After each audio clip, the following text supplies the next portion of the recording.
I appreciate the opportunity of being with you this morning.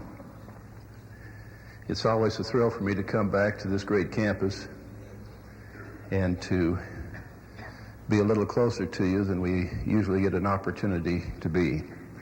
I enjoy also the opportunity of seeing the missionaries here from the Language Training Mission. That's always because of our special interest in the missionary work of the gospel of Jesus Christ, something that strengthens and uplifts and encourages us. This morning I have prepared my remarks, and that's something I've never done when I've come to speak at Brigham Young University. I usually have notes, but I've never prepared remarks. But this is going to be somewhat of a different talk, so I thought I'd better prepare it and write it out. Sometimes, of course, in this context, it's what you say is published and gets said. But when you prepare it in advance, if you want to be very careful about what's said and how it's said, that's the best way, I suppose, to keep control of it. And so I prepared the remarks this morning. I'm not always anxious to do this. As I mentioned in the past, I haven't. I can remember once on my mission, I had a friend of mine who always prepared his talks. He went to district conference once and opened up the folder where his talk was, and there was his laundry list. But if you'll bear with me now, I'd like to present to you what I have in all sincerity and love. I've given much prayerful consideration as to what I might say here, so as not to waste your time, and I have decided to depart somewhat from the kind of talk that might be expected, to deal with something that is connected with both morals and religion, but is not necessarily a religious talk, as some might interpret it. I suppose more than anything, it is a sort of contribution to the Bicentennial. Since this is the Bicentennial year and the church encourages us individually to make a contribution, perhaps this is it. Not only that, as was mentioned, we're being called on a mission to Sydney, Australia. That's something that hasn't been said before. And we'll only be here for half the Bicentennial year, so we'll have to make our contribution in the first 6 months. Since this great nation has come 200 years, I would like to discuss one of its institutions, which has played a major role in bringing us this far, and which must play a major role in the future and destiny of this country. That institution is the press, and the issue is the so-called freedom of the press. Because of time limitations, the treatment here, of course, will have to be broad brush. But there are certain things that everyone needs to be aware of. May I now quote from the First Amendment? Congress shall make no law respecting an establishment of religion or prohibiting the free exercise thereof or abridging the freedom of speech or the press or the right of people peaceably to assemble and to petition the government for redress of grievances, unquote. In the First Amendment, we have guarantees covering both the freedom of religion and the freedom of the press. Since the founding of this country, it is clear to see the tremendous role the freedom of the press has played in the building of this great republic. I happen to believe, however, that the freedom of the press is probably in greater danger today than at almost any time in the history of this country. And that brings me great concern for two reasons. First, because I believe, generally speaking, that freedom of the press is inseparably connected with the freedom of religion. And when the one suffers, the other almost inevitably will suffer. Secondly, the Lord has said enough to demonstrate to us that the Constitution, and its safeguards concerning liberty are inspired and must be upheld. I should add that I approach this subject as a friend of the court. At least part of my academic and professional experience has been in journalism. I've been a weekly newspaper editor. I'm a former member of the Utah Press Association and the New England Press Association, and a former member of the Professional Journalism Society, Sigma Delta Chi. and I have been involved intimately with the press in both Boston and New York City. Under no stretch of the imagination do I want to see the press fail. In fact, I believe that it continues to be one of the keys to the future success of our republic. It was Jefferson who said, "Were it left to me to decide whether we should have a government without newspapers or newspapers without government, I should not hesitate to prefer the latter." I think the major threat to the press, and when I say press, I mean also the printed and electronic media, comes from within. In the last few months, there have been an increasing number of responsible journalists who have indulged in soul-searching on behalf of their profession and have otherwise come to the conclusion that the press is enjoying a relatively bad press. It appears that Watergate has brought this into clear focus. In fact, future historians may look back on the Watergate period as the time in the history of the United States when the press as an institution emerged as all-powerful, yet without enough internal moral restraints to keep it from becoming a matter of concern to almost everyone, and perhaps to some extent even conjuring up fear in the minds of the citizens of this country. Who today would be willing to be the object of the so-called investigative journalism?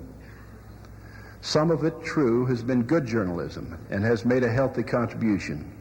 Some, however, would have been termed yellow journalism only a few years ago, and therefore discredited by the profession. The most disturbing part of these developments is that there are now in the Congress of the United States and in various states a rash of bills that in effect tend to strike at the freedom of the press. This seems to be a reflex action from a public who simply does not like what the media is doing with its power. The media, on the other hand, have resisted all outside influences on the basis of the First Amendment. What the press have not been able to understand, however, is that freedom of the press is a prerogative given to the media by the people. And it is conceivable that the people can also take it away if they feel that it is not performing its function. However, heaven help us if that day comes, because it would lead to the degeneration of many other freedoms. Yet it appears that the press must accept the reality that freedom of the press is a privilege more than a right, and if they themselves can't administer this great principle with morality and fairness, they will force others to do it for them, and thereby cause the people to take back elements of the First Amendment. Let us now look at what some journalists have been saying in recent months. In his column dated May 8, 1974, Roscoe Drummond led off with these statements. Politicians are in trouble with the voters and they know it. Union leaders are in trouble with public opinion and they know it. Corporate executives are in trouble with consumers and they know it. The media are in trouble with their viewers and readers and don't seem to know it. They illegally publish leaks from grand jury proceedings, thereby condemning a person before he is accused. They unethically publish leaks from prosecution assistants who want to try their case in the press before they take it to court. They demand a total constitutional shield for the privacy of their sources, even when the shield conflicts with the equal constitutional right of a fair trial. They assert the unlimited right to publish anything, true or false, critical of anybody, but often do not concede even a limited right of reply. And then Drummond goes on to say, there is a pervasive criticism and hostility toward the press which go beyond anything I have observed in many years in the profession. It embraces far more dissatisfaction and distrust than Adelaide Stevenson's pained complaint about the unfairness of the one-party press in his 1952 campaign.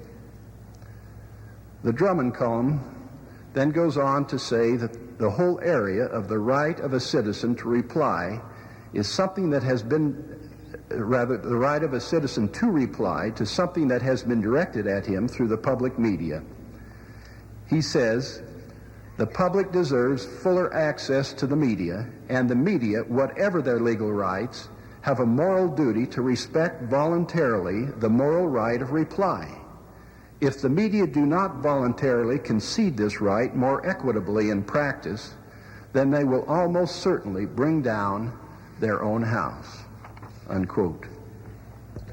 On July 2, 1975, Drummond said the following in his column: when so much of the press and the electronic media talk so earnestly and I think validly about the people's right to know, why do they so often refuse to honor the people's right to know the source of major controversial news? How can readers and listeners judge the credibility of such news when its sources are covered up?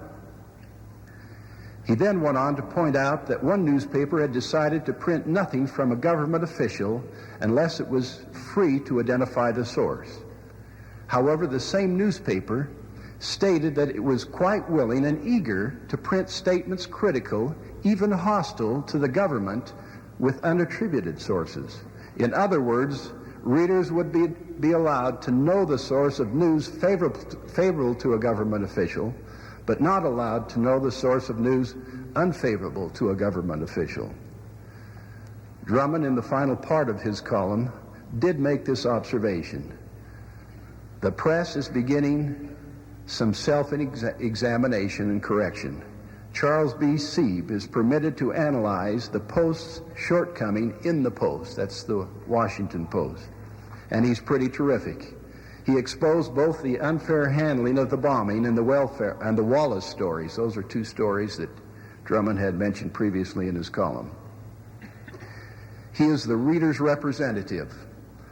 Some other newspapers have ombudsmen like him. Mr. Sieb finds the press too secretive, too self-righteous, too defensive. We can't get along without a free press, says Drummond, but more readers feel, I suspect, that the press could accept some self-reforms which would make it easier to get along with it, unquote. Charles Sieb in the Washington Post discusses the National News Council, which is an organization set up by the news media to help police themselves. He states quite frankly, as the council approaches the end of the 3-year trial period, its future hangs on whether it plays or appears likely to play a meaningful role in American journalism. Today, the answer would have to be no. Sieb goes on to show that the council has really not dealt with substantive issues, nor has it received the support of the media itself. Speaking of the council, he says, perhaps the whole idea is wrong. It may be that it isn't possible to monitor the national press in a country as big as this one and with as wide an array of news media. Ombudsmen on individual newspapers or local or regional news councils may be a better answer, unquote. Sieb, in a column appearing in December of just this last year, gives some insight as to where the power of the press is concentrated in the United States and what it takes to break a major news story. He discusses the story about President Kennedy and the woman with so-called mafia connections. The story surfaced first on November 16th on page A6 of the Washington Post. But it took a month to be recognized as a full-blown news story. Without going into details, Sieb tells us why it took so long, and in the following terms. That can be blamed in large part on the power of the Washington-New York news axis, meaning the New York Times, the Washington Post, the television networks, and the news magazines. A national news story, particularly one concerning official Washington, does not achieve full status until it gets recognized on this axis. If the Post had hit the story hard on page 1 on November 16, it would have taken off at once. Or if the Times or one of the networks or Time or Newsweek had picked it up on the lead the Post story had provided, it would have been off to the races. The Scripps Howard story, hard-hitting and startling though it was, couldn't do the trick. It took the Sapphire column and the front-page Times story that followed, and then Seed concludes, all in all, that doesn't add up to one of the proudest moments of American journalism. But then they all can't be Watergates, and disclosure is better than festering rumor, unquote. Another insight comes from John Osborne, who was the New Republic's so-called Nixon watcher, when he said the press performed a necessary and proper function in getting out the basic facts of Watergate. But he added, noting no doubt the journalistic competition that prevails in Washington. He said, I have to say at the same time that they are like dogs who have scented blood and are running the fox right down to the earth, unquote. And columnist William H. Stringer, in assessing the post-Watergate period in the news media, makes this comment. It will be a time of re-invoking confidence in American institutions, including the press and TV. Mr. Nixon is perhaps not the easiest person for whom to feel compassion, but the press will play its role best if it pauses occasionally to assess what impression it is leaving in the public mind. And if it realizes that its role is not only to ferret out and expose, but also to set a tone of strict fairness and to build up rather than to tear down, unquote. It is a healthy sign to see columnists such as Sieb and Drummond and others to begin to critically look at their profession. This kind of self-analysis is also coming from other sources. In his novel, Come Nineveh, Come Tyre, Alan Drury creates a situation where the news media almost unwittingly nearly bring down the destruction of the United States government. This novel is all the more interesting when one realizes that Drury was once a New York Times correspondent, and also that his novels have a way of identifying real people and real situations in the real world. In closing, may I quote from these sources. First, from the book by Thomas Griffiths titled How True? A Skeptic's Guide to Believing the News. Griffiths says, and in one short, concise statement, a journalist must be more sized by journalism than by any subject it deals with. And I think that's great. The second quote comes from Harold Grunhaus, chairman and publisher of the Chicago Tribune. Perhaps most importantly, it is the responsibility of the free press to be fair, and I prefer the word fair, says Grunhaus, to objective. We are all influenced by our background and our personal interests, and we all have our own opinions and our biases. While it is impossible for any of us to be completely objective, we can always try to be fair. And then Grunhaus also says, finally, the one tie that binds all the responsibilities of the press together is integrity. The motives of the press must always be the highest. Freedom of the press does not allow the luxury of placing self-interest or personal desires above that which is right. And if we are to furnish that check on government, which no constitution has ever been able to provide, we must ourselves be beyond reproach, speaking of the media. Without integrity, the press has no self-respect, and without self-respect, we have no free press. Grunhaus then finishes with, we are well aware that if the press favors freedom over responsibility, we betray the trust placed in us by the First Amendment. And ultimately, we betray ourselves. And finally, this quote from Alan Valentine. Freedom is born of self-discipline. No individual, no nation can achieve or maintain liberty without self-control. The undisciplined man is a slave to his own weaknesses. Now let me alter that statement just slightly for the sake of our discussion. A free press is born of self-discipline. No individual, no nation can achieve or maintain freedom of the press without self-control. The undisciplined news media is a slave to its own weaknesses. What do I see as the answer to this dilemma? To begin with, more self-analysis by the press itself, more of a recognition of its problems, and more of a realization as to what the media can do to improve itself. Secondly, and this may sound strange, but I would urge every student here who has an inclination to go into journalism to do so. With all of its faults, it is a great profession and can make a great contribution provided you become, and you can make a great contribution, provided you become technically sound in your profession and provided you bring the same morals that the church teaches you to have into the profession with you. No matter what the pressures are, or no matter what the circumstances are, don't let that all alter your moral stand. Thirdly, I suppose, it is beholden to everybody to support good journalism. In the letters you write to the media, and write them, and in what you read, and in what you watch. Because at the basis of this is a freedom that is dear and fundamental to all of us. Now, some speak of serving their country in elected positions or through law or other professions. And certainly those who go in these directions can make a great contribution.